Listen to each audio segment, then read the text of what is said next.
We begin with our first look at body cam video of a deadly confrontation near Lansing between a sheriff's deputy and an armed man. Police say the man who was killed had been refused service at a store early this morning for not wearing a mask and stabbed a 77-year-old customer in that dispute. Police responded and found the man driving near his home. What happened next is getting a closer look with newly released body cam video. All of this as we learn more about the man who was shot and killed. We bring in Jason Colthorpe to break this down for us. Jason. And Devin, I think it really, considering the emotional landscape we're all living in right now, it's important to point out that this is the second time in 4 days now a department has released video of a deadly encounter with police the same day. That's something we almost never saw before. And again tonight, the Eaton County Sheriff releasing body cam video after releasing surveillance just earlier today. Drop the weapon!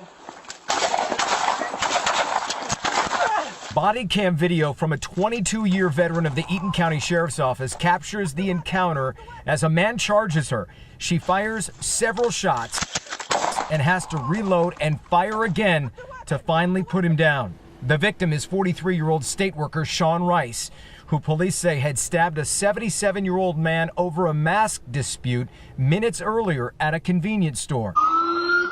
The deputy tracked him to the neighborhood where he lived in Grand Ledge, just west of Lansing, and pulled him over. Home surveillance shows Rice immediately walking toward the deputy, ignoring orders to drop it and then charging.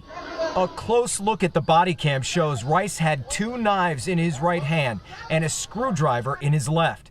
After the first several shots, he swats the deputy's arm down. She reaches to push him away. She's able to separate, quickly drop the clip, and she reloads.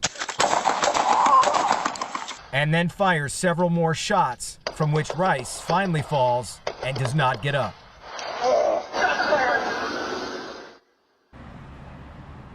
Now, Rice died later at the hospital during surgery. We should say that 77-year-old victim who was stabbed is still in serious condition. And if you're wondering about the beginning of that part of the body cam where the shots are being fired, I ran this by a longtime law enforcement member of law enforcement tonight, and he said it's not out of the realm that in that chaos those shots missed, even though they were so close, or that they didn't take effect on that man simply because of all the adrenaline right away. And then when you saw when she had to reload, he says it's very possible that her gun jammed or she was carrying a smaller weapon. But either way, being able to reload another cartridge that quickly may have been what saved her life.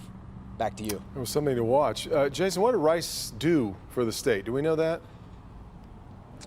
We do. He worked in the Department of Transportation. An MDOT spokesperson told me tonight he'd been there since 2008, was a transportation technician, basically worked with asphalt in the lab, and they believe he was probably on his way to work since that initial encounter at the Quality Dairy is right by, proximity-wise, to where he does work. Yeah. Devin. All right, Jason.